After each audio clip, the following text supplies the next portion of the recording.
Three cams. Good evening, Central Indiana, and welcome to Porch Time. We are live, and we got a very interesting guest with me. Let me get to him momentarily. You guys may recognize him. That's all I'm saying. Chris Messmer, hello. Joe Fogelman, hello. Shelly, hello. Once again, we're live at JTH Construction Studio. Get a hold of Joe for all your construction needs. 765-913-8599. American Basement Solutions, Mr. Larry Ralph, 1-877-409-2837. Fathom Real Estate with the Teresa Messmer, who happens to be on right now. 765-341-8911. Hello, Joe. Get my mouse back to where it needs to be getting to. Wellspring, Bob Goodrum's group, 765-342-6661. Stids Comfort Systems, 765-346-0195. Get you one of these behind me. Good for the winter and the summer. It's amazing. I want them in every room in my house. Logan's Cosmos, 765-318-3388. Live Wire with Tommy Walls, 765-792-4012. Let's not forget the Yard Barber, 765-318-4108. And last but not least, Wayman's Furniture's Appliance, Mattress in Martinsville. Stop over and tell Mark I said, hey, 765-342-4339. Corey's on. Corey Stewart, what's up, buddy? Don't forget our ladies at Hometown Nutrition Martinsville. Boosted teas and shakes. All right, joining us in studio, finally, the one and only. First of all, I didn't know he was like 6'6" when he came in. It's like, holy cow, dude. Corey, yeah. he's like Ted Kitchell tall. You probably don't know who Ted Kitchell is. I don't. Oh, he's an IU legend that has a ring. Oh, that's why. One of those rings that they win for winning the titles. Oh, yeah. Oh, yeah. Rub that one in. He can barely fit in here. Oh, I imagine. He's a giant. Yeah. But anyway. Zach is happened to be in Indianapolis. Yep.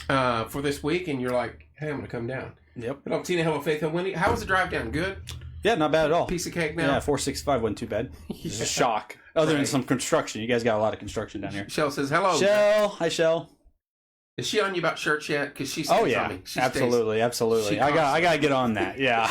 I got to start answering those messages. Same here. What's up, Jake? There's Faith. She says howdy. We're going to get all these howdies real quick. Hello, Melanie. Hello. All right, buddy. I know you're in here to talk about the beginning of spring. Yeah. But you hit us with a snowstorm. Absolutely. 10 inches? I have to. 12 inches? Yeah. What are we talking? 2 feet, actually. No, not too bad. Not too bad. A little snow event kicking in tomorrow morning through tomorrow afternoon. This is actually kind of a rare thing for Central Indiana. Daylight snow. We haven't had a lot of daylight snow. Noon to 8? Is that what I'm saying? Yeah, I mean it's like late morning through the early afternoon, early evening. And that's not something we're too norm. Yeah, no. I mean it's just all the snow events we've had this year seem to be at night. Nighttime. So yeah. And the quick explanation for that is because it's colder at night, so it just happens to snow at night. But yeah, we got the graphic. It's kind of hard to see, but we have the graphic up in front. I can kind of zoom in so the people of Central Indiana can see where they're at here on this. I know. Really, we appreciate you coming down. I know you're stationed out in Tippecanoe County, Lafayette area. Yep. But you cover the whole state and you do it well. Correct. So awesome to have you in studio. Yeah, hello, Nick. Our whole crew covers the entire state. But I mean, Central Indiana is our home, so it's always something we're always favoring. We're a little biased towards Central Indiana. Yeah, here's the graphic that we posted this evening on the Indiana Weather Network Facebook page at 6:00. We posted this. There is a little delay, so you won't see Yeah. So Central Indiana, anywhere in that sky blue, the darker color blue is a 1 to 3 inch range. So National Weather Service has a lot of the area in 2 to 3 inches. We played a little bit more conservative, Kevin. We went 1 to 3, just because there are some uncertainties with the pattern. Whether it's it comes in a little bit weaker in some spots. So boiler up, absolutely. I love it. Boiler up. I should have worn my Purdue gear. Why didn't I do that? I was going to say, it'll be Goss and now Carl and all missed opportunity. Purdue's will get on there. Absolutely. But yeah, and we did highlight in the graphic an area for the greatest potential for 2 to 3 inches, which is essentially the I-70 corridor from Terre Haute over, and then Indianapolis and south. Includes areas like Terre Haute, Bloomington, Connorsville, and Indy Metro. That area is kind of the favored region, so that doesn't necessarily mean that Martinsville, Indiana, is going to get 3 inches of snow. What about 909 Columbus Street specifically? Yeah, potentially. Are you talking like 5:03 p.m.? Yeah. It's not guaranteed that Martinsville is going to get 3 inches of snow, but if anywhere's going to get 3 inches of snow, it's going to be somewhere in central Indiana. So, but I mean, and I always think this way: is the pavement and the grass warm enough now? Because we've had a couple warm nights now. Actually, yeah. Is it going to even hang around? Yeah. So, typically the pavement. Easy, Goss. Wait a minute. Yeah. But what McKinnon's going to get. I would love to see that, Jake. I would love to see that. I'll be in attendance for that. Not a freaking chance. I would be in attendance for that. No, with the pavement and the snow, pavement usually runs a few degrees colder. So if the temperature's in the low 30s, you can pretty much guarantee your pavement's probably in the upper 20s, depending on what the temperature is. But yeah, I think the pavement will be cold enough. A lot of forecast models, and actually we can go and switch to that while we're at it. A lot of the forecast models are a little higher on totals. This is, what time is this? Let me look here. Corey must be a Michigan fan. Oh, yeah, he is. Yeah, go blue, yeah, of course. Spring weather. Corey, be quiet. Corey's asking. Who said keep that snow up north? That's Shell. No, you're getting some of it too, Shell. Everybody's getting it. Spring weather next week. Yes, sir. We're going to get to that. We're going to get to that. Absolutely. We're going to get to that. But we're looking at, in your lower left, we're looking at the HRRR, which stands for the High Resolution Rapid Refresh. It's Thank you, Mr. Walls. one of the more favored forecast models. And you're seeing the snow moving into the area late morning. A lot of the models are kind of going overboard. We have 5-6 inch totals on the models, but we have to keep in mind that the surface is going to be a little bit warmer than what those forecast models are picking up, and that's why we're going with the 1 to 3 for much of central Indiana. So if you don't like snow, unfortunately it's going to happen. If you work inside, you might miss all of it because it could come through late morning and be gone by the early afternoon. We'll see. But hey. What is your timing of central Indiana exactly? It's kind of hard to tell. I mean, get with plus or minus, Yeah, probably, man, if I were a betting man, just looking at the availability. Go back down. Dude, you got all the tools on that laptop. Oh, I got everything. I got all the weather tools that I need on here. I can't believe this laptop is still breathing, to be honest with you. I had this laptop during the March 31st tornado outbreak. This laptop was ran to the ground that day. Over under on snow total, right? Over under, yeah.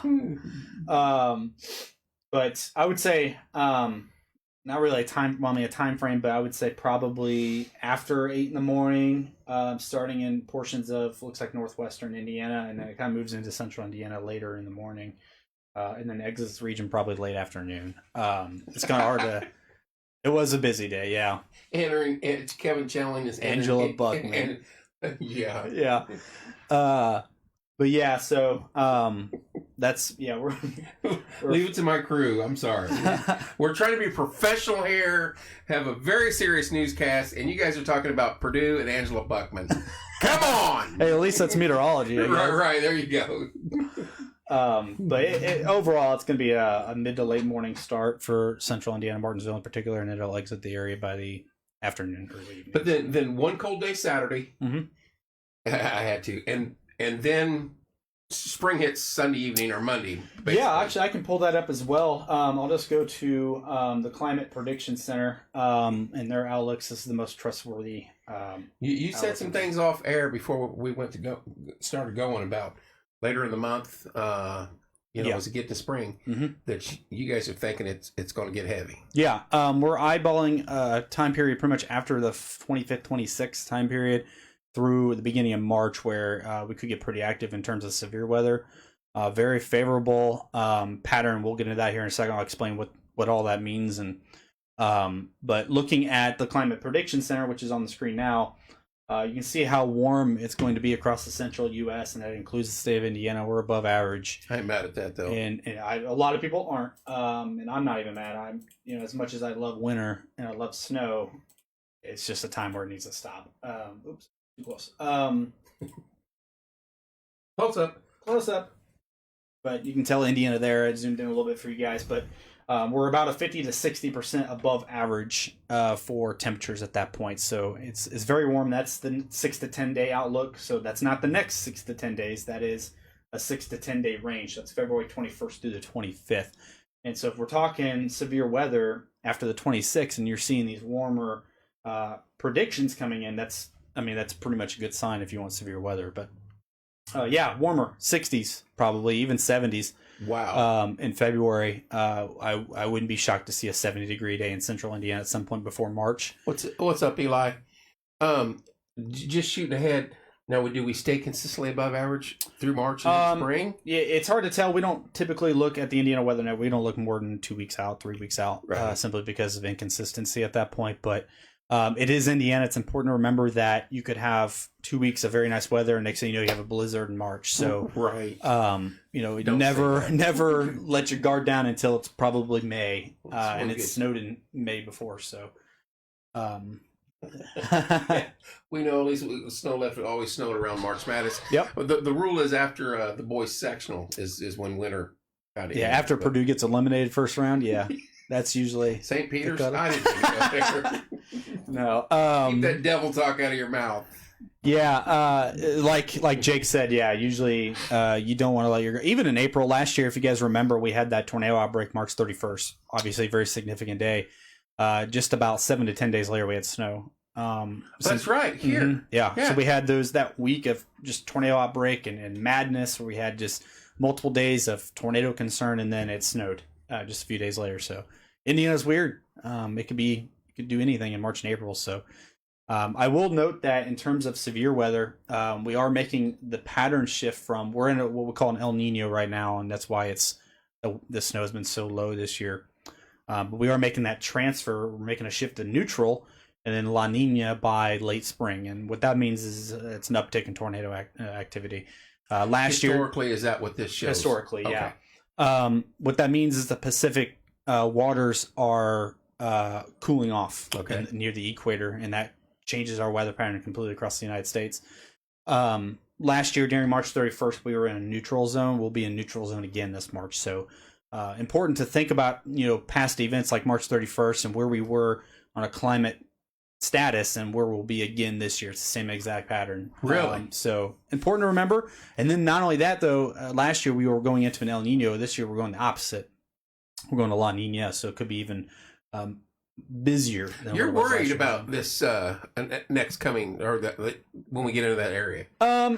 I think it's a little bit more of maybe a PTSD of some kind. Mm-hmm. Just watching what happened last year in the neutral. And you've seen things develop as they are. Yeah, and we just want to make sure we don't want to hype anything. We don't want to get people too concerned. But when you look at historical patterns and we go into a neutral zone, Indiana is usually typically very active in the springtime, March, April, May, when we're in a neutral pattern in a climate. So. Something to think about. And we'll go, if you're ready, Kevin, we'll go into late this month and we'll talk a little bit about what we're seeing. I want to do this. I want to praise you for a little bit.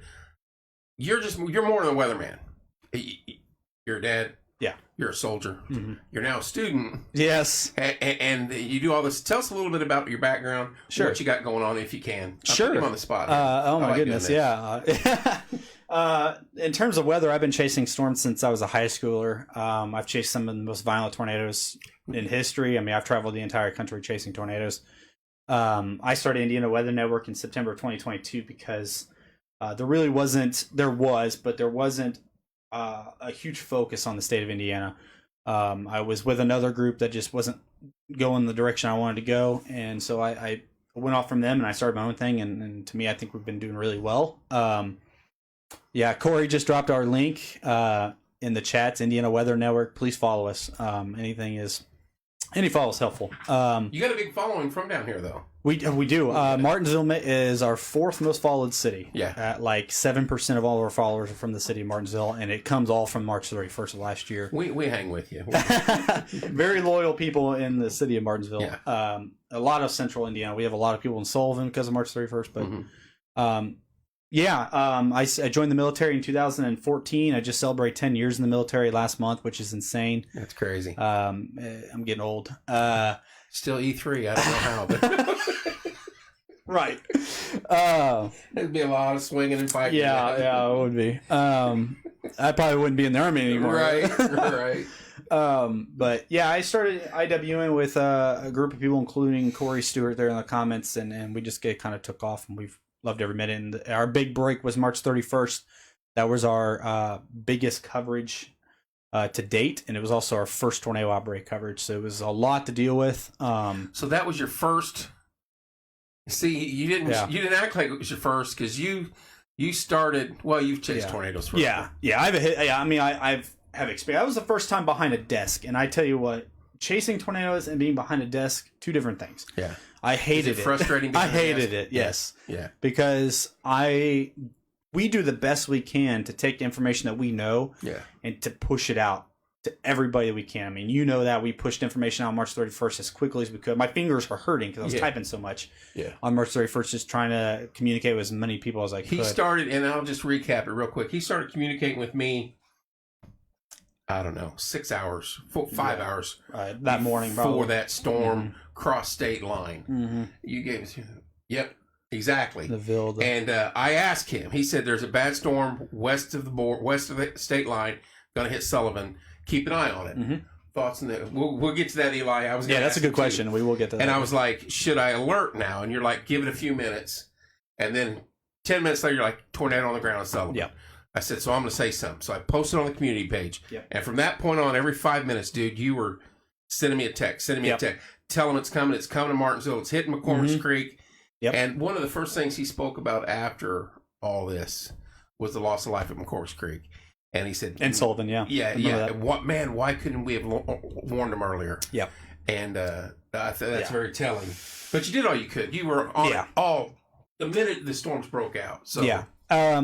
Everybody felt that way. It was not just me. Our job at the Indian Weather Network is to give as much warning to people as we can to save lives. That is our main goal. We're not, we're not hyping. We're not talking about tornado outbreaks before we know there are going to be outbreaks. Right. On March 31st, we didn't know it was going to be a tornado outbreak until probably, like you said, about 6 hours. Yeah. It was 6-7 hours.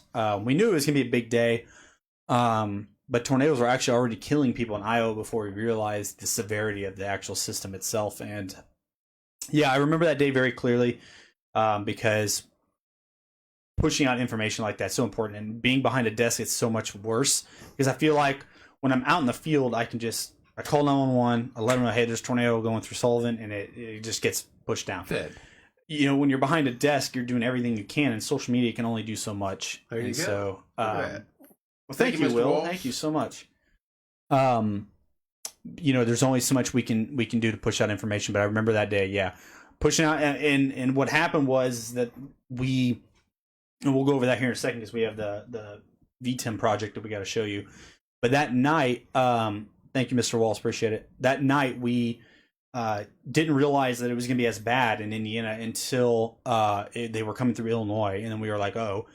And I remember Cameron and I, if Cameron's watching, Cameron's my lead forecaster. He was equally as responsible for pushing out information as I was. I was just the man behind. Was that your spotter in Sullivan? No, that was Seth, and we'll talk about Seth here in a second as well. Cameron was a forecaster, and him and I had an emergency meeting at, I believe it was about 7 o'clock that night. Tornado came through Sullivan at 10:30. Mm-hmm. So we're talking 2.5 hours, 3 hours or so. And we had a meeting, and we said, hey, this storm's coming through Illinois, are going to cause problems. At the time, we thought maybe a couple tornadoes, brief EF1s at most. Yeah.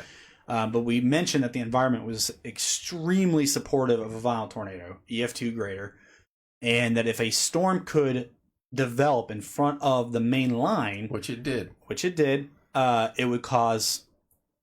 Mr. Walls coming in clutch right now. Thank you so much. He owns. He's one of my sponsors. Livewire Electrical Consulting. Livewire. I'll keep that in mind. I'll make sure we follow him. He's a heck of a dude. I'll make sure we follow him. Yeah. Matter of fact, if you come down for the parade next year, okay, which we're trying to work that out. Yeah, we set up shop in front of his house. Okay, sorry. Yeah. But we had that meeting, that emergency meeting, and we said that the number one thing we need to watch for is we call them prefrontals.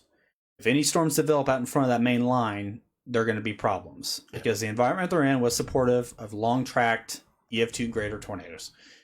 And when we saw that little blip pop up in front of that main line, we knew we were in trouble. Right. So as soon as it popped up, that's when information started getting pushed out. That's when I had mentioned that, hey, we got problems in Illinois. We started pushing information to Terre Haute area because originally it looked like that was the path. And then it made a little eastern turn, which is even worse because when supercells, tornadic supercells in particular, take an eastern turn, it allows them to inhale more of the southerly winds, winds coming out of the south, and that makes them even more violent. So when it took that eastern turn, we knew we were in trouble. Went straight into Sullivan, and when it was touching down near a town called Robinson, Illinois, we knew that if it was on the ground, it was going to stay on the ground. Right. There was nothing that was going to stop it, and it stayed on the ground for I think like 40 miles. When it went through Sullivan, it lifted.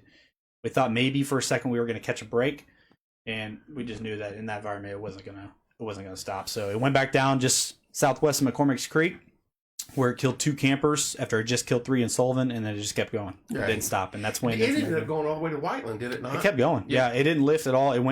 It lifted after Sullivan, and we thought, please God, let it stay up, because if it comes back down, it's going to do the same thing. Right.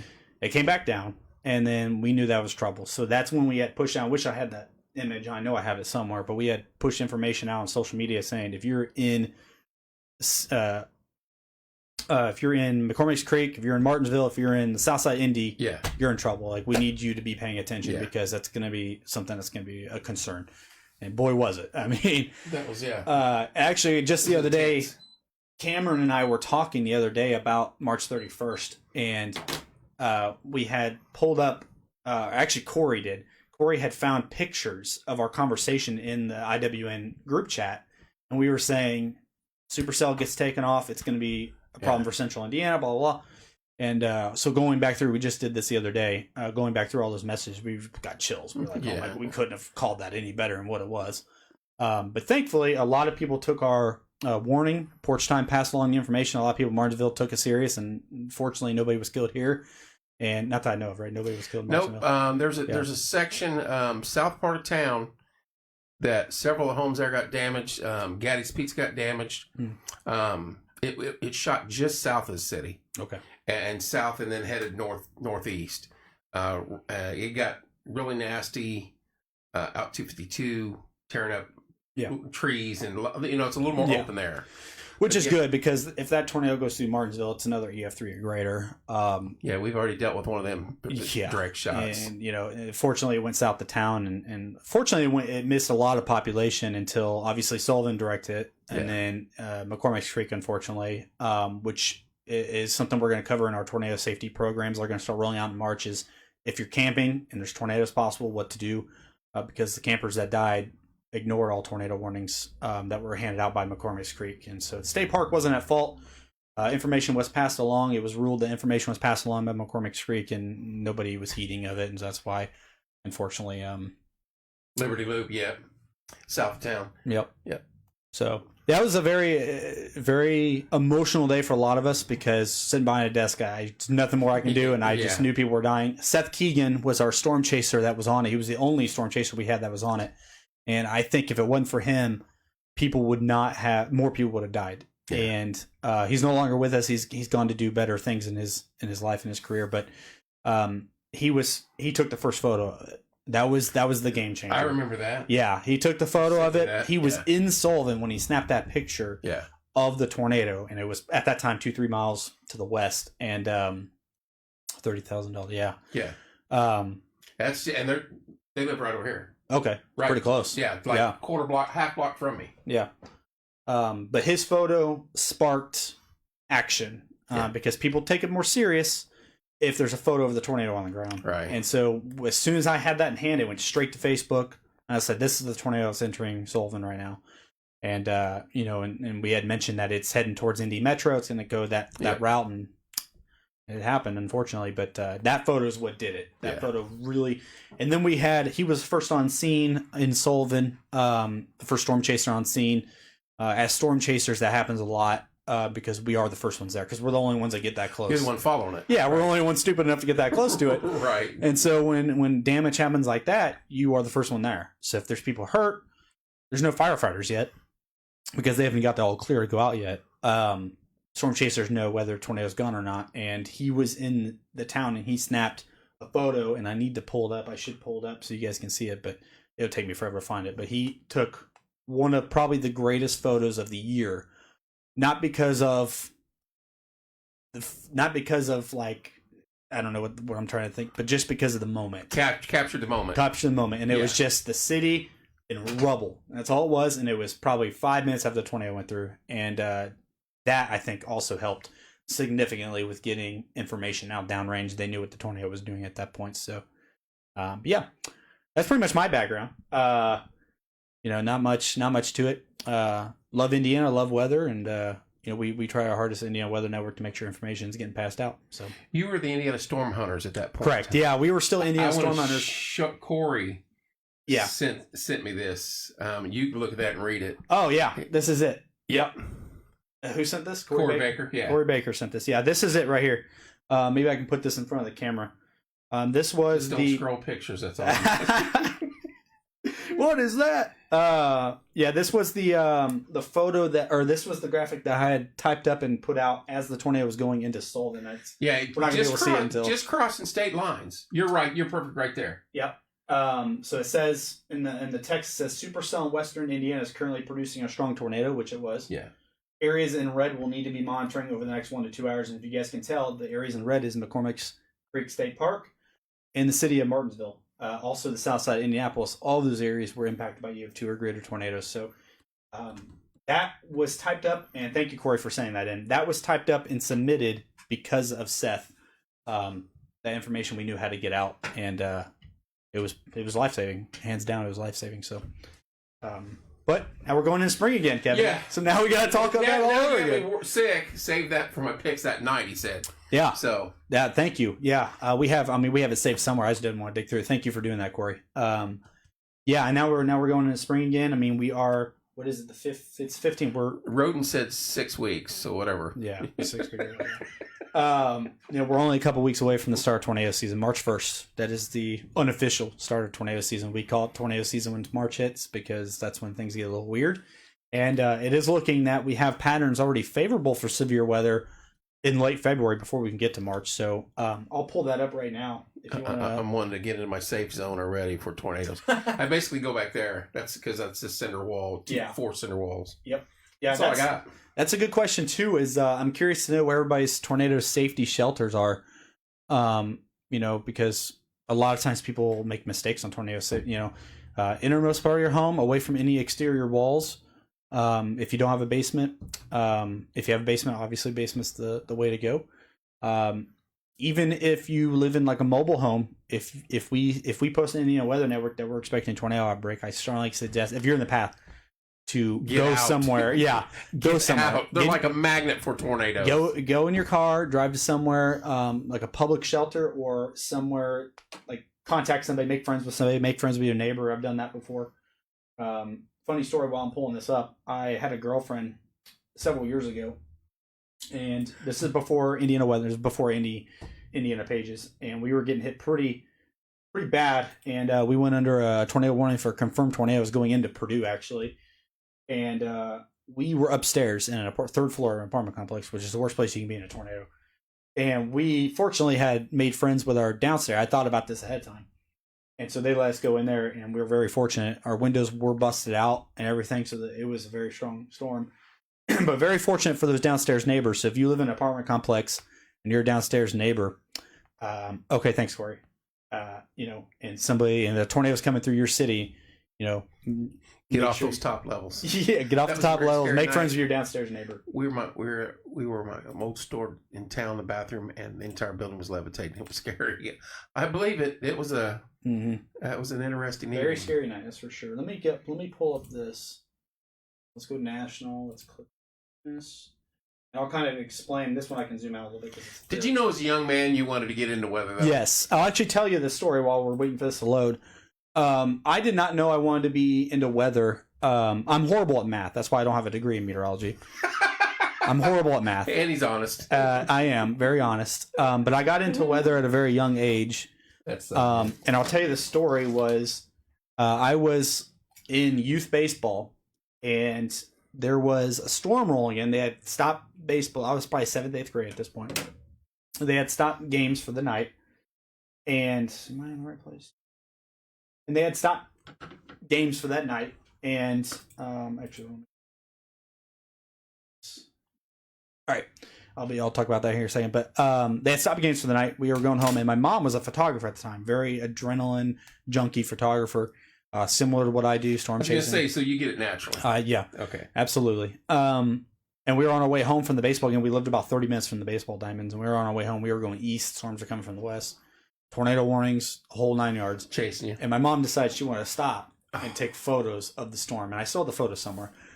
And I was terrified because I am like a 13-year-old kid who's never really experienced a tornado before. Right. I am petrified. I mean, I'm like, are we going to die? Right. And it was really bad. Radios, the tornado noises on the radio, the whole 9 yards. Sister's crying in the back because she's 8 years old. She's panicking. And we got to the house just in time. Trees, branches were coming down. And we didn't have a basement at the house. Very vulnerable. But the neighbors did. And we were friends with the neighbors.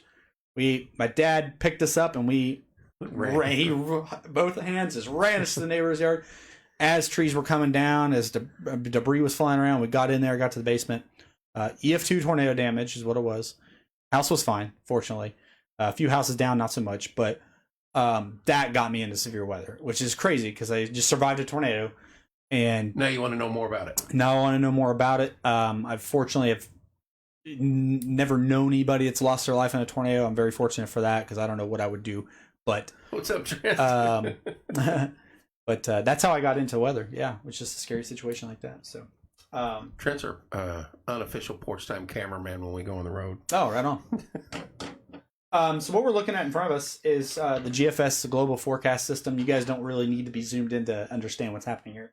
You can see the giant U-shaped curve. Swath. Yeah, swath. That's what we call a trough. What's up, Otis? And what that trough is doing is the northernmost of that trough is pulling down cold air from Canada. While the northernmost on the right side, where all that yellow is, that's winds that are pulling moisture up north from the Gulf of Mexico. And that's how you get mixtures of wind direction as well as cold and warm air. And as you can tell, it's pushing right into the Midwest. And so that's a concern for us. This would be around Wednesday the 28th. Unofficial, because that could change. Obviously, it could speed up or slow down. Now, you're talking later in the month. Yeah, we're talking 13 days. Yeah, less than 2 weeks. There's a little low pressure system here. It's hard to tell. It's over western Iowa. And that's driving that trough, and that's where we're going to get some problems here. I'll go down and we'll click on the environment. That looks like a hurricane almost. You know what I mean? This is one of the more powerful troughs I think I've seen in the month of February. This is very, very ominous. I mean, it is very obvious that this is meaning business. So what this is Supercell Composite. So what this does is the program that combines all possible probabilities into one, and it gives us where the greatest concern for supercell thunderstorms exists. And you can tell it's stretching all the way into practically southern Wisconsin, but a very highlighted area in Indiana. We'll pull a sounding to kind of give you guys an idea. Now, sounding shouldn't be taken too serious 13 days in advance, but this is how meteorologists and forecasters determine what the environment's going to be before tornado genesis, before tornadoes happen. The night of March 31st, we pulled one of these, and it was alarming. And so that's when we were like, okay, we need to get information out, because if a supercell forms in front, it's going to be problems. It's going to happen. Yeah. And this looks really good. This is very supportive of tornadoes on any given day on a forecast. So we'll keep an eye on that. But again, that's, use that. 13 days out, yeah. Yeah, 13 days out. But the big thing we want to look at right now is where's our moisture? Because up in Indiana, it's very difficult to get humid air that far north in the wintertime. But if you do get it, it's a problem. And here you're seeing the blue is your 60 or greater dew points. So it's very humid air, and it gets all the way up clear to Michigan. So yeah, that's obviously a good sign. Way too far north for this. Yeah, that's a good sign. You see the sharp cutoff. That's the cold front, and then where that northern edge of that blue 60 is, that's where your warm front. And there's going to be an intersection over Iowa, which is where your low pressure is going to be. And anything southeast of that intersection of that low would be a concern for tornadoes. So this is what you're warning about when you walk through the door. Yeah. Hey, how you doing, Kevin? Hey, we got some bad stuff coming. Yeah, this is what we look for in long range. So anywhere from a week to 2 weeks. We never say anything on social media on our actual page. I'll discuss it on live streams and stuff like that. Right. You won't see a graphic from us until these things start to really, really look good. If it continues to look like this over several days and it just keeps going, then we'll start issuing out some alerts and letting people know that we got some problems. But definitely a favorable pattern. We want to watch it, especially in winter. With winter tornado setups, it's almost a guarantee you get tornadoes because you just have so much cold air on the backside that it's just so supportive. No halo today. Yeah, Melanie's talking about my fan at my apartment. Oh yeah. It spins around behind me. It looks like a halo. Yeah, we can't afford a fan in this room, so he's got a spotlight above him. That's funny. But yeah, very important to watch that. So do we have any questions? I didn't see any, but lost a bunch of trees from. I'm assuming he means that was Otis. He lives a little bit north of town. He's got a spread. Okay. He's retired command sergeant major, by the way. Oh, okay. Yeah, got in when I did. Yeah. Of course, I took the easy way out, 4 years. Right. He went the full term. Yeah. Retired. He went the full thing. Yeah. Yeah. He's a heck of a dude. Yeah. I don't know what you were saying. Well, it's about you asked for questions. Yeah. And this is kind of in general. You spoke a little earlier off air about 28 plus. Jeez. That's how long you were in, Otis? That's too long for me. Right. I got 10 years. I'm like, I'm done. So are you out? Are you not yet? No, my my contract doesn't end until January 26th. So it's 2 years. Yeah, a little less than 2 years. Yeah. Short timer. Yeah. And I'll be at my 12 years. So And then you're going to college now. yeah, And you can go to correct. You can get your bars. I can get my bars. Yeah, if I There you want, I can go. go officer. Yeah. There you go. You spoke about this earlier, and I think it's very important. Our friends now. That's good, Trent. Sugarland incident at the State Fairgrounds. Yeah. You said that pretty much opened the door for People like us. individuals like yourself. Absolutely. Yeah. Because the national people dropped the ball, kind of, sort of. Yes and no. Back in August 2011, when that stage collapse occurred, and what we're referring to, for those who don't know, is the Indiana State Fair 2011. Yeah. There was a thunderstorm rolled through 65 mile an hour wind gusts and knocked the stage down, killed people because there was no evacuation process. I think, and I'm going to say this on the air, I probably shouldn't, but I think the State Fair is more liable for that, and I think they should have been held more responsible for that, and I think lawsuits should have came through and they should have paid, but that opened the door for agencies like ours, and it opened for people like BAM Weather and TDS Weather and all those little private organizations that have all sprung up over the last decade.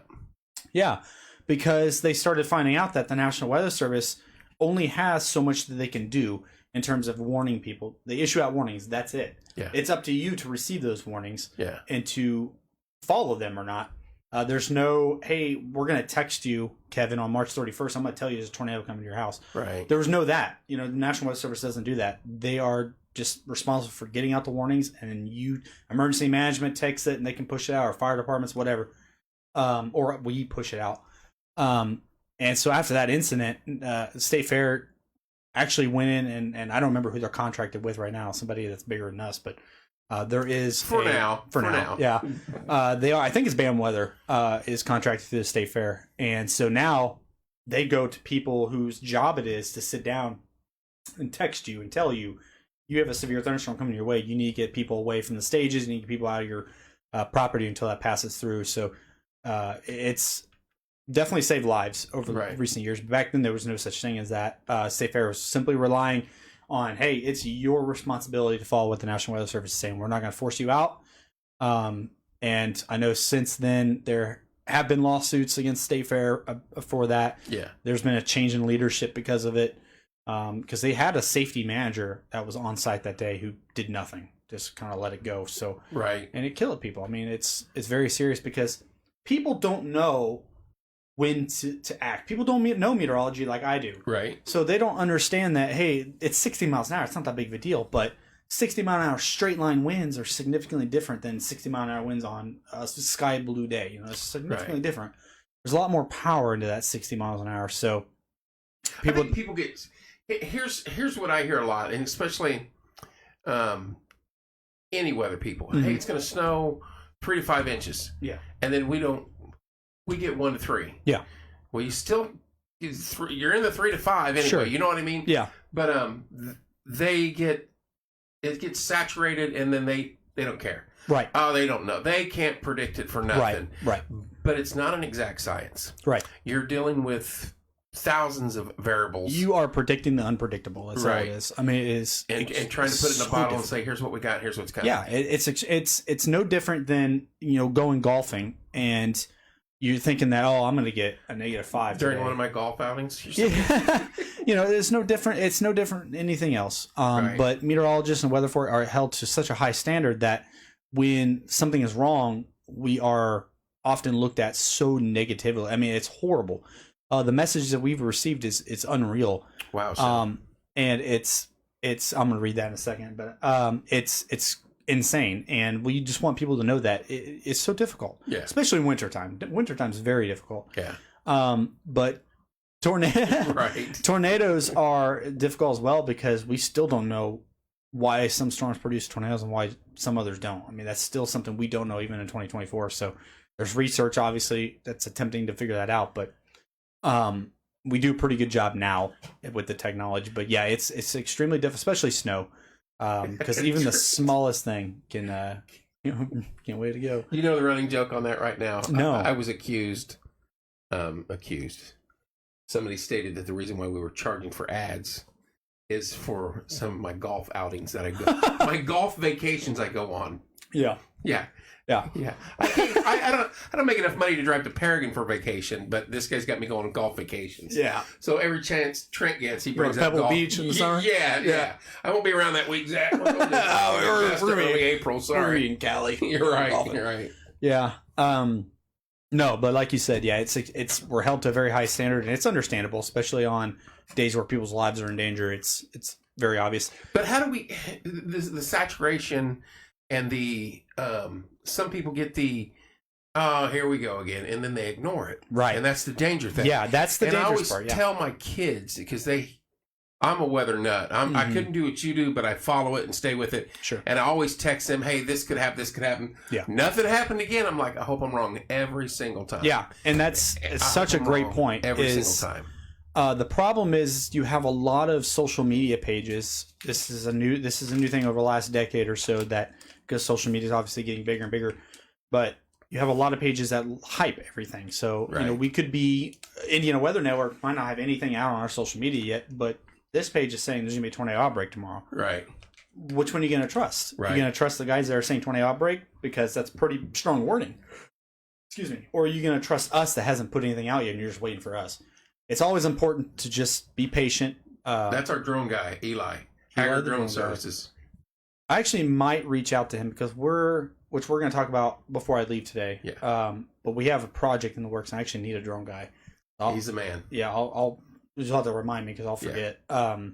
That's an excellent point. But the problem is that you have, these pages that are just pushing out this information. You can't go on TikTok during severe weather. There's like absolutely. You seven can't go on guys. TikTok. You can't go on YouTube. Yeah, they're all over. It's crazy. You got 7-8 different groups that are saying, "Oh my goodness, Indiana has a tornado outbreak," and then you have Indiana Weather Network that's saying, "Oh, a couple tornadoes possible." Right. And it's like, who do you trust? Yeah. It's extremely difficult, and that's what creates mistrust amongst meteorologists and weather forecasters and trusted pages. Is that you have all these people that are spewing nonsense out.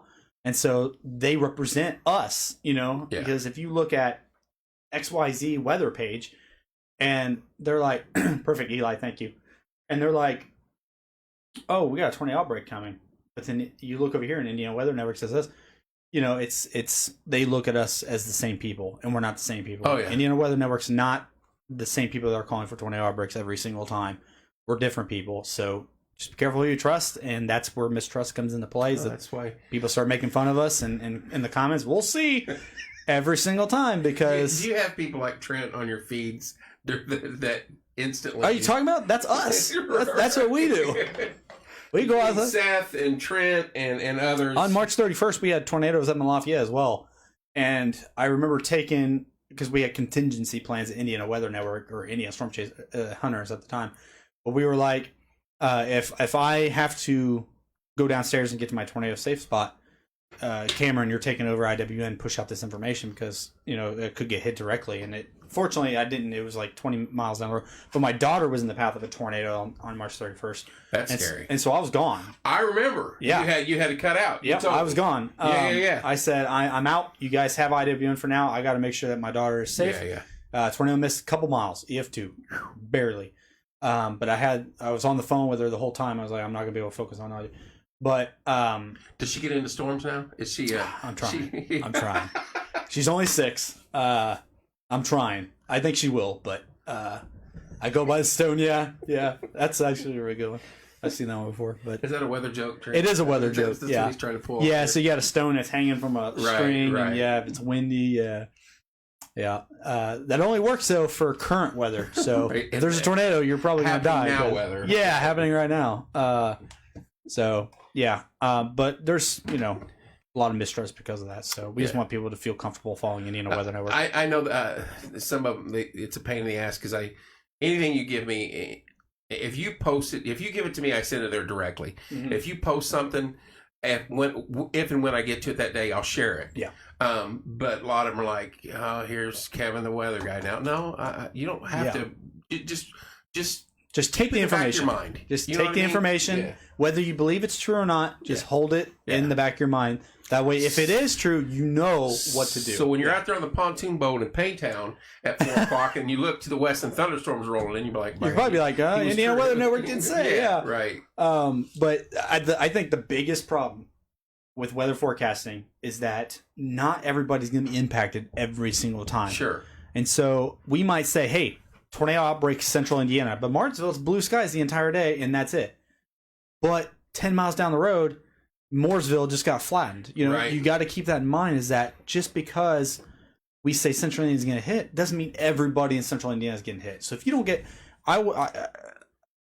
you would call me a liar if I told you this. But on March 31st, we had tornadoes killing people in central Indiana, and people in Vincennes were telling us that it was a BS forecast. And they're not. People are dying 20 miles north of you. Yeah, what are you talking about? Yeah. And so that's the type of people that we deal with, and those are the people that start to comment and be like, "This is BS page, whatever." It's like, man, people are dying. People are being impacted. Just because you aren't doesn't mean the forecast is incorrect. It's very. That's why we use words like isolated and scattered and stuff like that, so people understand a little bit more. But I got to hit this because it just rang a bell, and it's going to solve an argument. Yeah. When someone says, weather people, 80% chance of rain. Yes. Is that 80% of the state has a chance of rain, and it is going to rain, or is it? It was worded differently. So how it works is it depends on where you live, but it's an 80% coverage. So if Martinsville, there's a 50-mile radius. It's typically 25, 50-mile radius. IWN does 25 miles just because we like to be a little bit closer. There you go, Trent. So if I say there's an 80% chance of rain, that means 80% of that 50-mile radius is going to have rain. That means 20% won't. You might be in that 20%.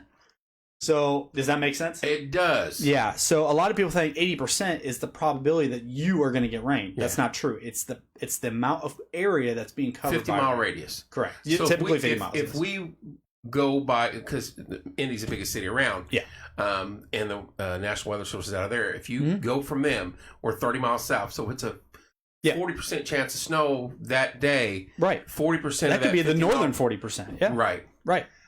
That solves that argument right then and there. That's a very huge misconception amongst weather forecasting and wording. I wish they would get rid of that. I hate it because every time I say there's a 70% chance of snow, people are going to think 70% for me. They don't give a crap about anybody else. They want to know what's going to happen to them in their house. In their city. How many inches am I getting? If I say 80% chance of rain for Martinsville, that means there's 80% coverage. That means 80% it means the entire Indianapolis metro could get the rain and Martinsville gets nothing. Right. So and you said it was going to rain here and it did not. You said 80%. No. I gotta water my maters. Yeah, that's why we don't use percentages at IWN. We will never use percentages. We cannot stand it.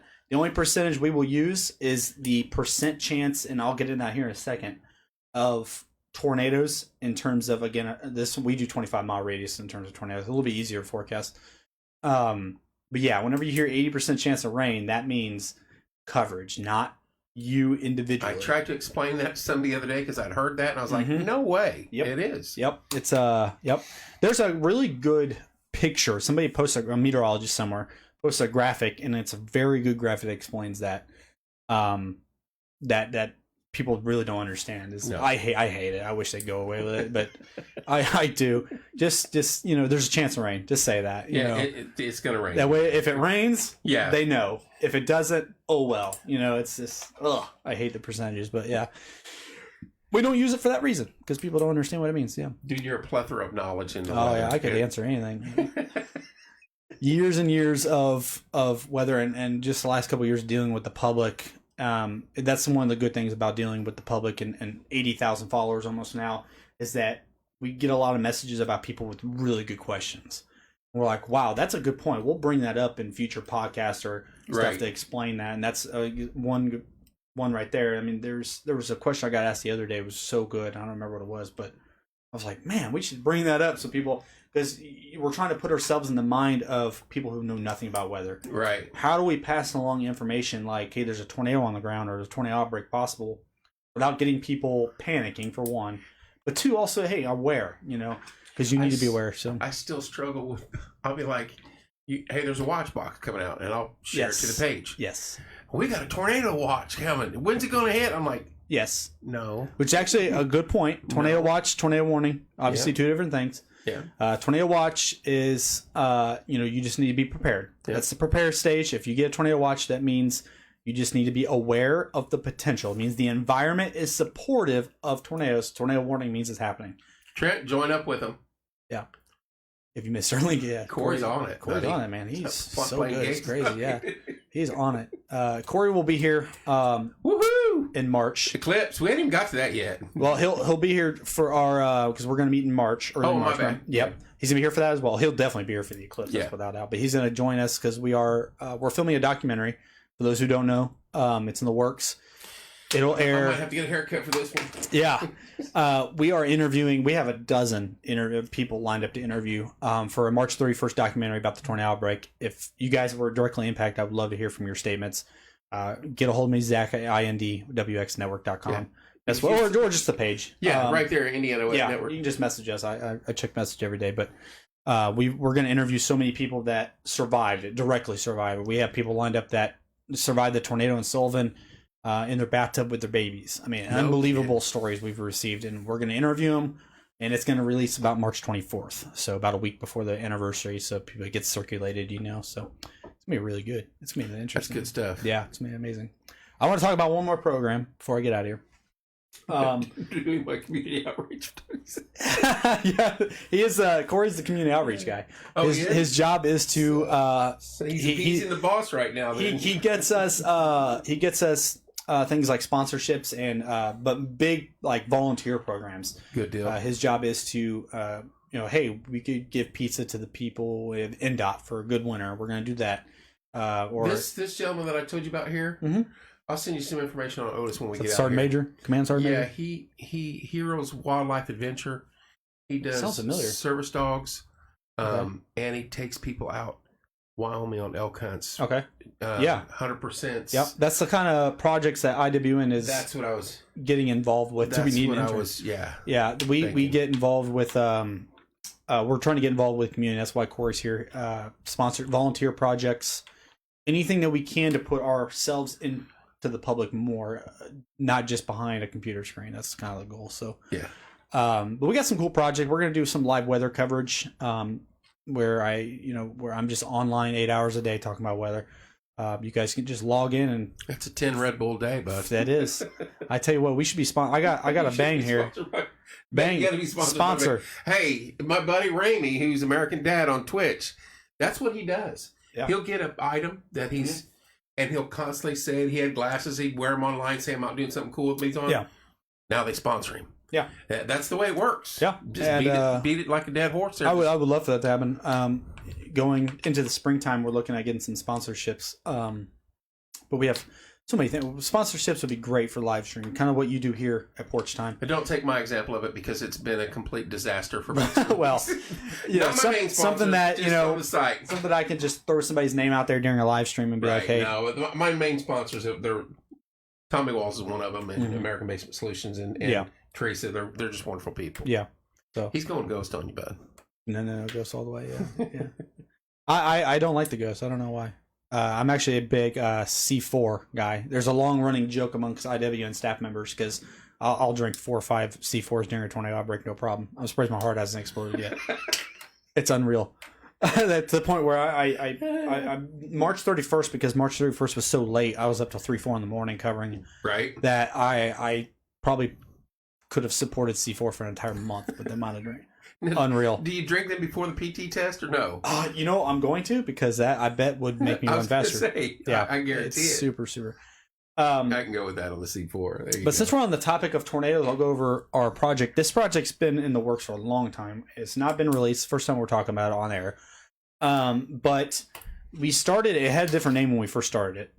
But we started it just before. We started March 24. Rip-Its are good too, yeah. We started on, I have one in the car. Otis sent him a message on his message. Otis is military. That's why he likes Rip-Its. Rip-Its is big in the military members. Absolutely. Spicy Zach with C4s. There's Tiffany. Tiffany is our project manager. She's going to be running the documentary series. I'm just going to be there to kind of walk through, but she's project manager. So she does all the big stuff, all the big projects. And she'll be here during the... yep. She's gonna be the woman in charge of our Eclipse stuff. I step in a lot and I do a lot of stuff, but Zach hasn't seen how many to him. That's Blaze. Blaze is our training manager. Blaze is responsible for making sure all of our staff members are trained. That's good. Our storm chasers are up to date on what they need to be up to date with. And we got the whole IWN crew in here tonight. I'm liking it. Yeah. Me and a couple of developers, we have one meteorologist and 2 other forecasters and 2 storm chasers are working on. We've been doing this for a year. It's insane. But it's called, I'm not even on it. It's called the Violent Tornado Index Model, and you'll see it pop up here in a second. Gatorade Fast Twitchies, I'm sorry. And it's good stuff. What this is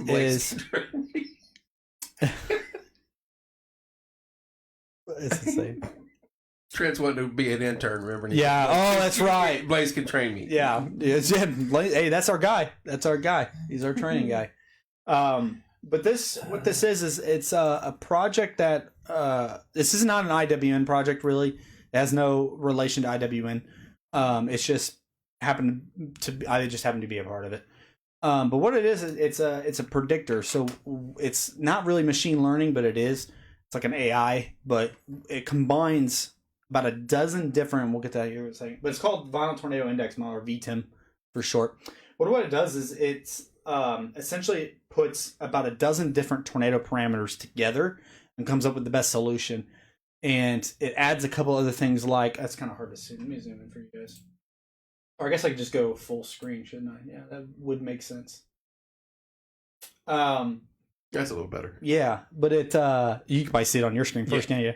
But it combines about a dozen different tornado parameters, which we'll go over here in a second, to compute where the greatest risk for violent tornadoes are, EF2 or greater.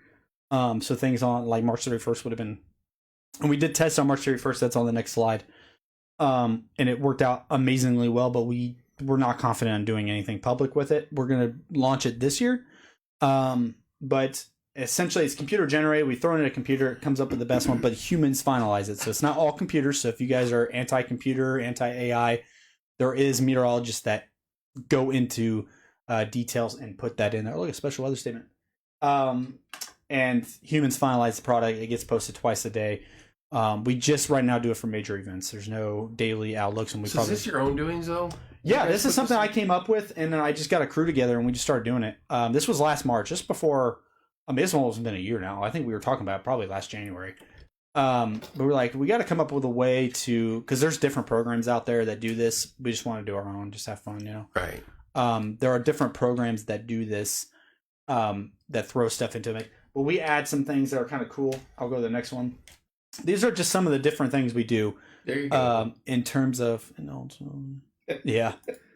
These are just some of the different integrated tools that are used in VTIM. So you have like HREF, SREF. Those are 2 tornado guidance tools. MLP, which is machine learning by Colorado State University, is a great tool. CWASP, And then you get into some stuff that you don't really think about much in terms of tornado forecasting. That's lightning density.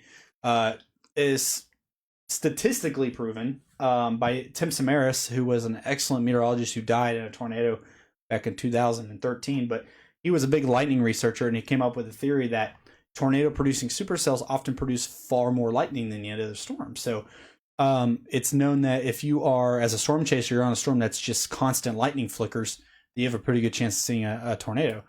And so we put that into there as well. Lightning density models will tell us where the most dense lightning, and so we can kind of narrow down where the more intense supercells are going to be. You're talking in numbers wise, right?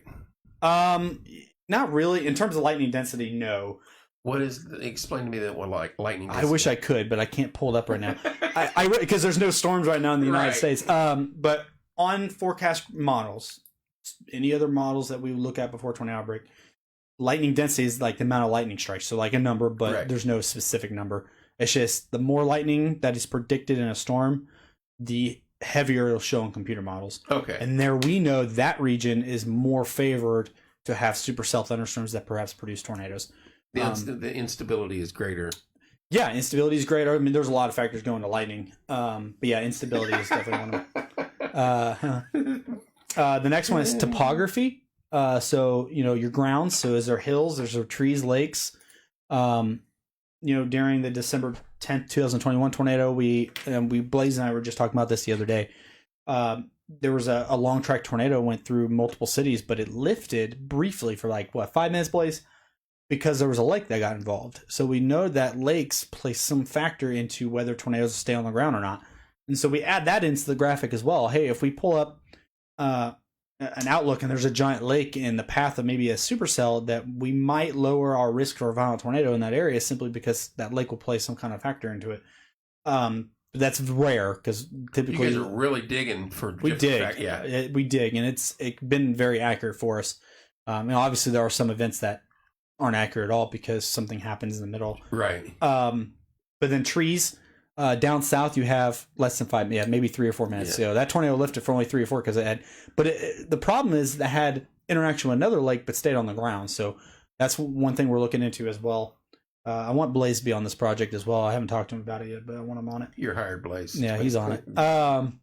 Trees as well, because down in south, like Alabama, Mississippi, there's more trees. Yeah. So there tends to be more violent tornadoes because tornadoes rate on damage. Yeah. So if there's a tornado out in western Kansas where there's not a single tree in a 20-mile radius and it hits nothing, you're probably not going to get the same rating as if it's that same tornado was in Alabama ripping up trees. Throwing trees all over the place. And so it plays a huge factor into, what a way to find out, it plays a huge factor into tornado ratings. That's why you have a lot more violent tornadoes in the south because of all the trees and population than you do out in western Kansas.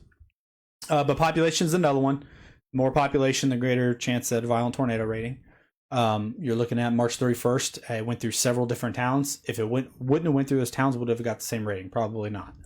But it went through Sullivan, McCormick's Creek, Martinsville. I mean, there's now rating wise. You're saying EF3 that like that or no? That's wind speed. Yeah, or no, rating, yeah. So how tornadoes are rated is damage, and then when they go and survey that damage, they determine the wind speed based off the damage because there's no. Okay. There is a way to measure wind speed, but we don't trust Doppler radar enough to have an accurate rating.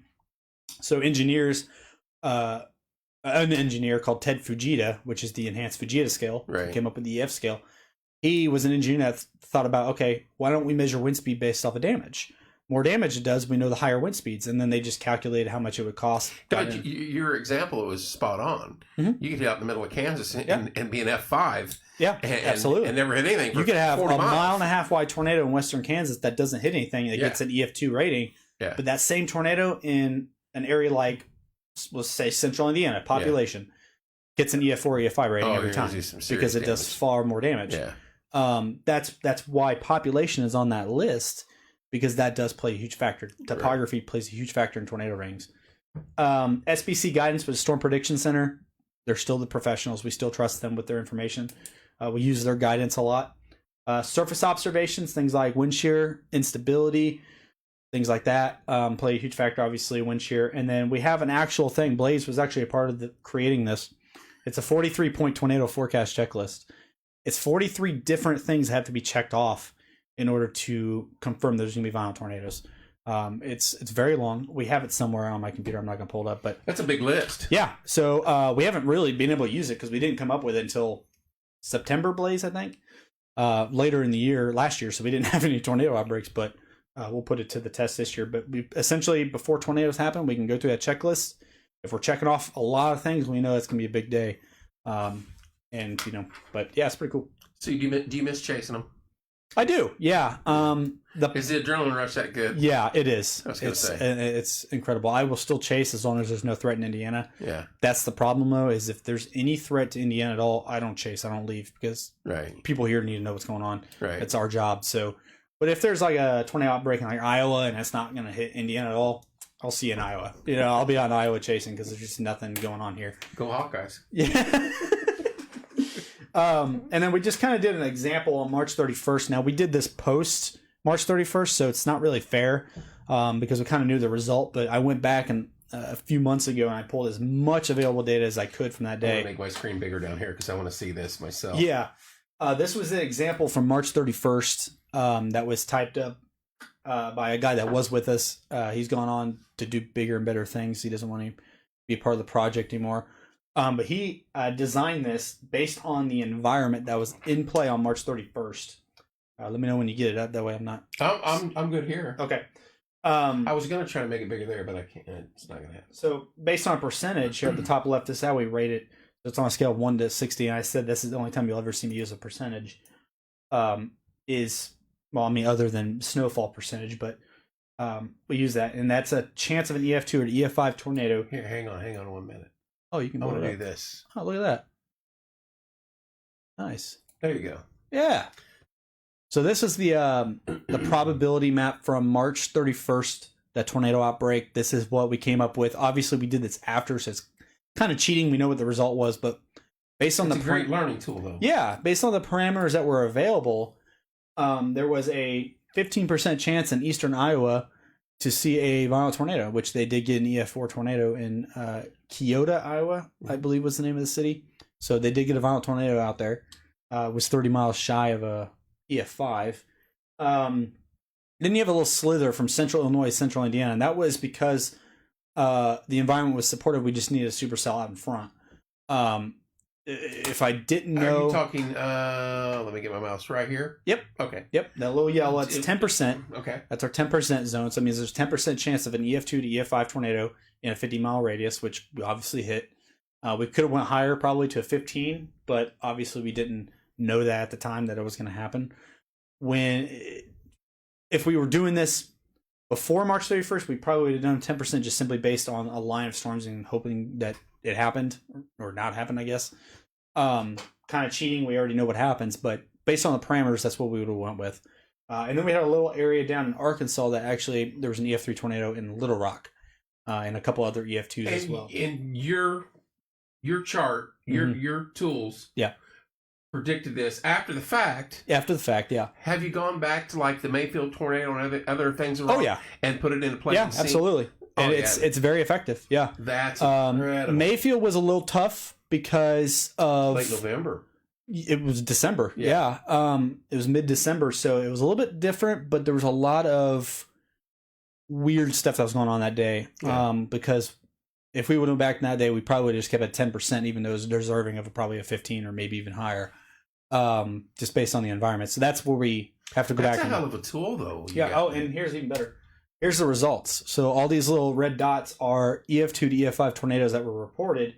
There's probably some missing down south, but these are all EF2 to EF5 tornadoes that were reported that day. There's a line, the Sullivan line right there. Yep, and you can see the central Indiana line there for Sullivan, Martinsville, and New Whiteland, and it fits just barely in that 10%. But fairly accurate when you pull all of the information that we had. Of course, this is after the fact, but... that's crazy accurate, yeah, man. It is. And we went back through and we went back through a bunch of other tools similar to this one, and they all had pretty similar results. There's a program called NATOcast that did pretty good that day.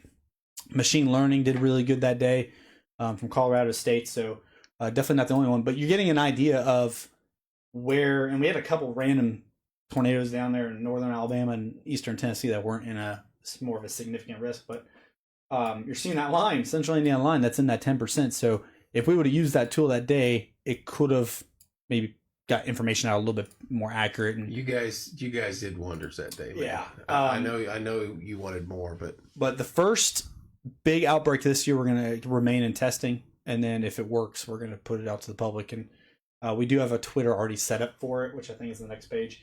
Oh, I did a Facebook too. Facebook and Twitter, you guys can follow. Twitter's probably the best place. If you're not a Twitter fan, you can still follow them. Both are pretty new. Very little followers. What is the Twitter? Twitter's @ViolentTours. Okay. Which is short for @ViolentTornadoes.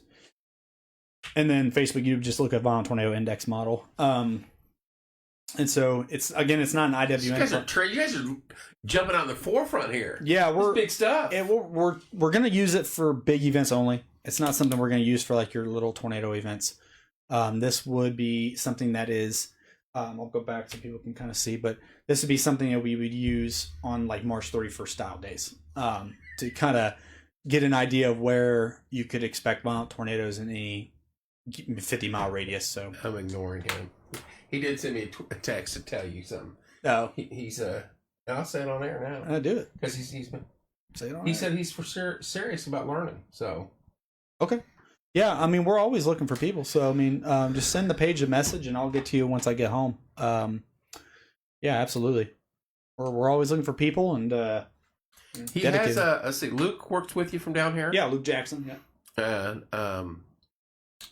surprised we haven't seen his name yet. Yeah, I know. He's dogging us tonight, isn't he? What's up with that, Luke? I have to get on him. Luke is our chaplain, actually. So, we plan on using him a lot during tornado season. God forbid tornado go through a city or something. Right. IWN would join up, my boy. Blaze has got him. He's on Blaze and Trent will be hanging out. But yeah, Luke's our chaplain, so we don't hope to use him, obviously. But Luke's an excellent individual, just a great person. Yeah, well, I can't wait to meet him. We'll meet him. Well, I'll probably meet him during solar eclipse, I'd imagine.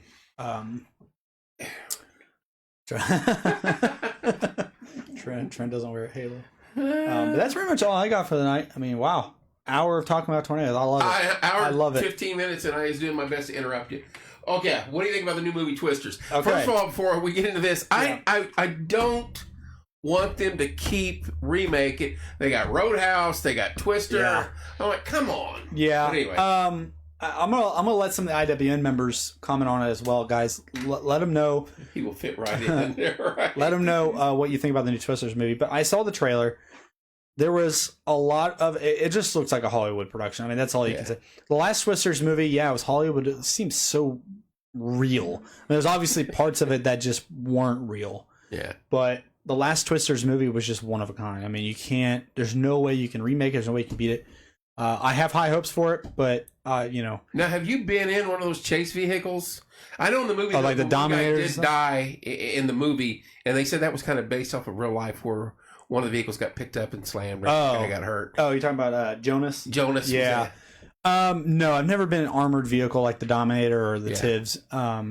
I've never even seen them, to be quite honest with you, because they're really not around anymore. A Dominator's around now, but that was a thing between like 2008 and like 2013, 14. Those were big at the time. Dominators, TIVs, because they had Storm Chaser shows at the time, and they're not really used anymore. Now with the HV2, with all the lead and the armament, would they drive through it? Yeah. It definitely works. What's the big troop carrier they used over there? Mammoth. The Marines have them. You know what I mean? It's a massive. Not a water. You couldn't blow it. No. I'm talking on the sand. You couldn't hit that thing with a freaking tank and tip it over. Right. But I think I'm like, man, why do they have vehicles like that? Heavy. Yeah. Too heavy. You get some weight. Yeah. You'd have to have a chat with the state police on that one. Yeah. They would not be happy you're tearing up the roads with that one. Right. Live feed down. It's fun on my end. Yeah, it's still going. Step out and come back in, Tommy. But yeah, in terms of the Twisters movie, man, I hope it's good. I do. But there's already, in the trailer, you see, okay, that's good to know. I didn't know that. I know Dom 3 was back out. Blaze is on it, man. He is. That's why he's my guy. That's why he's there. But what was I saying? The Twisters movie, yeah. There's one scene that it looks like they're running towards an underpass to seek shelter. That's a big no-no. That's the biggest fears with Hollywood. They used to teach us that. Yeah, and I don't know why. And you get sucked out now. And It's super debris comes ripping through there. It's debris. Yeah, that's the biggest problem. It's not so much getting sucked out; it's the debris. Because if you get caught in a debris, you're going to die immediately. There's no doubt about it. But we teach everybody: do not get underneath an underpass. Whatever you do, it's better to stay in your vehicle at that point. And Hollywood's going to come out and say, "Hey, get underneath an underpass," and you know how people are going to take that.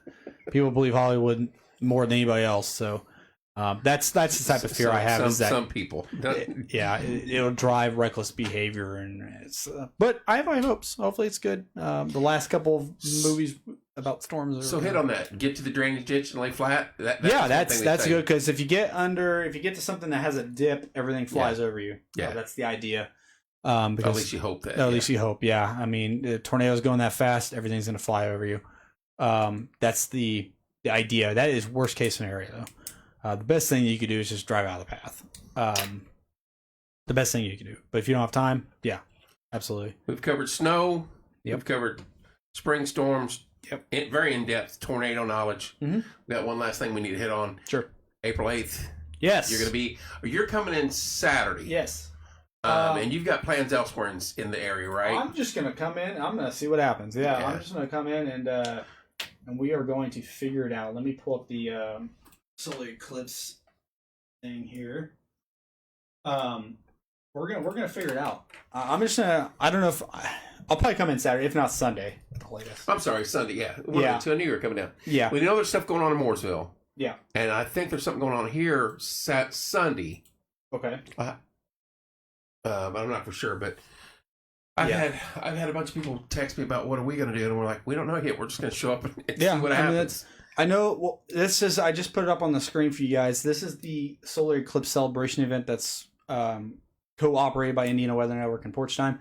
You guys can get in there and RSVP. Just let us know. Just let us know if you even have a thought that, hey, I might. I'll tell you what happened. Rumors were getting around that we were bringing beer trucks and food trucks and all this. And the fairgrounds called me. They're like, hey, we said you could go over there and hang out. What do you got going on? No. And they weren't mad. But they said, let us know what you got going on. Yeah, no. And so I was like, okay, we need to get this somewhat under some control.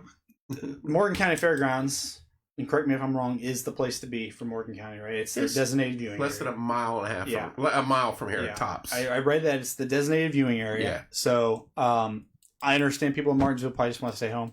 But you just come hang out. I mean, it's going to be so much fun. I mean, we got cornhole we're going to do. We're going to hide the kegs. That's why I hired him. That's why we're there. He comes up with those ideas. We don't need to hide anything. Yeah. But yeah, we're gonna set up and we're probably gonna bring the Blackstone over there if we can't get someone with food, because once I mentioned it to the fairgrounds, I did reach out to a couple people. Yeah. That would be great. There you go, Trent. I mean, we get a barbecue truck over there or something. That'd be amazing. But we have to see. And that's why I made the post, and you had set it up for RSVP on your event. Mm-hmm. And if you're coming, just let us know. Yeah, even a maybe. That way we can say, hey, we're guesstimating between 75 and 150. Yeah, absolutely. I mean, just let us know, because the more people that come, the more we have to prepare. So but we're gonna give away some stuff. I know IWN will have solar eclipse glasses, so if you guys don't have any and you want to spend money on them, show up at our booth. We'll make you do a cartwheel or something for them. Hit Trent in the face with a pie. We'll do something. Are you guys you're gonna go live too, though? You're gonna have your setup. Yes, we're probably gonna go live sporadically throughout the day. Same. But it'll probably, the actual live will start about 2:45-ish. And kind of do a countdown. We have one of our guys from Southern Indiana coming up. He's more of a tech whiz than I am. But he's going to get us all cameras set up and everything. We got to get Eli there with his drone, too. Yeah, that'd be cool. Get Eli there with his drone, and I want a megaphone where we can scream it out to you. Yeah, right as Eclipse is ongoing. Yeah. To go from here to there. Yeah, very true. Our post notes goes $3 glasses. They're making a mint. Good. Well, we're going to give them away for free. Yeah. We're going to give them away for free, but, obviously we're probably going to keep some for, like, cornhole. Whoever wins cornhole might get it. Right. We're not getting a bunch of high value gifts for the cornhole tournament on the Eclipse thing. We'll give you a shirt, an Eclipse shirt. I'll give you an ink pen, right? Yeah. Here you go. I'll give you a high five. No tickets produced. Oh, that'll be over with by then. Yeah, no, it's gone by then. No, April 8th. Well, that weekend will probably be championship. I would imagine. It might be that night. Oh, let's hope not. No, wait a minute. Let's hope not. We got to check this out right now. Oh, my goodness. It's got to be close. It's either the 8th or the 15th. It usually is around that time, yeah. Or the 1st, I should say. No, it can't be the 1st. Hey, Blaze just dropped our application link in there, so if you guys want to apply to Indiana Weather Network, click on that link. We are an LLC, so it is contracting, so you do get paid for content that you submit. It's been kind of quiet lately. There really hasn't been anything to submit, but is it? It's that night. Oh my goodness, that's crazy. Oh, it's 7 p.m. All right, well, that's plenty of time. You might still be here. I'll probably stay here. We'll watch right here on the thing. Absolutely. Yeah. I'll have all you Purdue haters in here. Goss. Well, we know Purdue won't be there. You know, if they not with Matt Painter. They should. They should. Mm-hmm. If they got any questions, comments, concerns, gripes,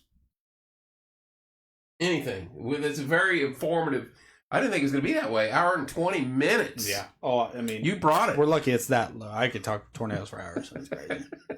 Given the opportunity, I've done live streams on our Facebook page, and I've looked down. It was like 2 hours. I'm like, whoops. No kidding. So, yeah. That's all right though. It's good, you know, especially for people that cycle in later. In the evening in the live stream, you know. Yeah. People miss the first hour, but then they come in and we're still talking. So thanks, Tiffany. Thanks, Tiff. Corey, you're welcome. You know that. All you guys are to come here and hang out. No, we can't let Corey stay. Yeah. I mean, there's going to be 100,000 people trying to leave this area. Yeah. And you're not going anywhere. I'll probably park my car here. How far are you away from the fairgrounds? You're not far, right? A mile. Okay. I'm not walking it. Park here then. I'm not walking. I'm not gonna walk it. Oh God, no. We're gonna find a golf cart or something. Yeah, we'll if you got a golf cart or two that you would like to lend us, yeah, for that, we'll throw point in time. Yeah, anybody want to donate? Yeah, we'll throw your logo on the side of it. There's a donuts place between here and there also. Oh, that's dangerous. And then there's a bar or a liquor store. That's even worse. Right next to it. That's even worse. So. Like, where's Kevin and Zach at? Right. Are you making a stop again? Yeah. So yeah, that's very informative show. Yeah, absolutely. Learned a lot. There's one other thing I got to do it. Oh God. It's not sleet. That's sleet. It's not snow. It's not hail. Grapple. What is that? It's like have you ever had the ice cream, the little soft ball ice cream? What's they called? I can't remember what they're called. Dots. Yeah, Dippin' Dots or whatever. Yeah, that's what it is. It's like that. I was like, what in the world? It's basically a hail that just hasn't fully frozen. Turned to hell. Yeah. So it's snow that falls, and the temperatures are just perfect. Dippin' Dots. Yeah. And it forms into a ball. It's snow that forms into a ball and doesn't quite freeze, so it's just really soft in its ground. That's crazy. It can't be dangerous though because it's slick. Yeah. It's very slick. Yeah. I mean, you could be. First time I ever heard that word was from you. Mm-hmm. You got some grapple going on. I'm like, what? Is he making that up? What was that? Right. Where the hell did we get that? Yeah, I just make up words. Yeah. All right, Zach. Got anything else you want to close with? No, I think I'm good. Thank you, everybody in Martinsville, for tuning in. It's greatly appreciated. Follow Indiana Weather Network. Please do. Click on there. Follow them, like them, subscribe. Follow all their pages. Follow them on Twitter. We have a group. You can join. Don't let Tiffany drive. Ha ha ha. Uh-oh. I didn't see that. Who said that? Oh, it had to be Corey. Corey did. Don't let Tiffany drive. Thank you. I'll be hitting you up. There you go. Yeah, I'll look for it. I'll look for it when I get home. Hey, appreciate you. All you guys staying on here tonight and engaging. That's what makes it good. Mm-hmm. He wants the questions. He's trying to bell before you get too hyper. Yeah, we gotta get out of here. Right. That's all right. This place has been a madhouse before. So, yeah. Love you guys. I'll be back on tomorrow morning for the greatest 50 minutes of the day. Coffee with Kevin, 6:30 to 7:20. And in this class, we'll have pumpkin spice in it, baby. Nice. And I catch hell for that too. So, well, you know what we should do? We should do a Monday morning show on the eclipse. We can do that. That'd be fun because we can Coffee with Kevin will come right in here. The only thing that's going to stop me is the weather. Right. If it's cloudy here, I'll see you in Texas. Basic white is what he's calling me there. By the way, basic white boy. No. Yeah. You got that pumpkin spice. Yeah. So I'll slap him around next time I see him. So. All right, guys, we're gonna jump off here. He's got a little drive. Love you guys. We will see you soon. See you guys.